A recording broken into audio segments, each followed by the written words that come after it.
काळीचं थरारून सोडणारी ही घटना आहे। एकीकडे गोंडस लेकराचा जन्म तर दुसरीकडे त्याच लेकराचा पिता वीर जवानाचा अपघाती मृत्यू झालेला आहे। अगदी 8 तासाच्या चिमुकलीनं पित्याचे अंतिम दर्शन घेतले। हे दृश्य बघून प्रत्येकाचा काळीच पिळवटून निघालं। तर घटना समजून घेऊया। 32 वर्षीय प्रमोद परशुराम जाधव हा मूळचा सातारा जिल्ह्यातील दरेगावचा राहणार आहे आणि 2014 साली तो भारतीय सैन्य दलामध्ये रुजू झाला होता। त्याच्या कुटुंबामधला तो एकुलता एक मुलगा होता। त्याच्या आईचं काही वर्षापूर्वी निधन झालेलं होतं आणि वर्षभरात त्याचं लग्न झालेलं होतं। तर त्याच्या कुटुंबामध्ये प्रमोद, त्याची बायको आणि त्याचे वडील असं 3 जणांचं ते कुटुंब होतं आणि सध्याला तो सिकंदराबाद श्रीनगर मध्ये सैन्य दलामध्ये सेवा बजावत होता। त्याची बायको गर्भवती होती आणि घरी करणारं कोणीच नव्हतं, म्हणून त्या बायकोच्या काळजीपोटी आणि डिलिव्हरीसाठी तो सुट्ट्या घेऊन गावी येतो। गावी आल्यापासून बायकोची सर्वोपरी काळजी त्याने घेतलेली होती आणि शुक्रवारी बायकोला प्रसूतीच्या वेदना चालू झाल्या म्हणून त्याने पत्नीला हॉस्पिटलमध्ये ऍडमिट केलं। त्याच्या डोळ्यामध्ये एक आनंदाची चमक होती। आपण बाप होणार, आपल्या घरी आता एक पाहुणा येणार,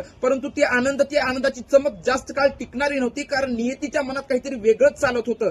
काही कामानिमित्त प्रमोद 2 व्हीलरवरती वाडेफाट्याकडे जात असताना त्याच्या 2 व्हीलरला एका टेम्पोने जोरदार धडक दिली। त्यामध्ये त्याचा मृत्यू झाला। बायको हॉस्पिटलमध्ये होती, ती प्रसूतीच्या दरम्यान होती, म्हणून तिला ती न्यूज सांगितली गेली नाही, ती बातमी तिला कळवली नाही। परंतु दुसऱ्या दिवशी सकाळी 10 वाजता त्यांना मुलगी झाली। ज्या वेळेला आपल्या पतीची गोष्ट त्या पत्नीला कळाली, अक्षरशः तिच्यावर दुःखाचा डोंगर कोसळला।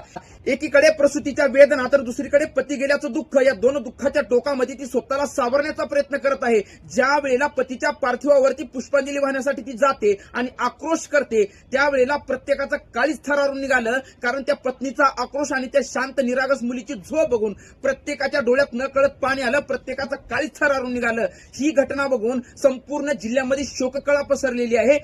संपूर्ण महाराष्ट्र हळहळ व्यक्त करत आहे। त्या वीर जवानाच्या आत्म्यास शांती लाभो।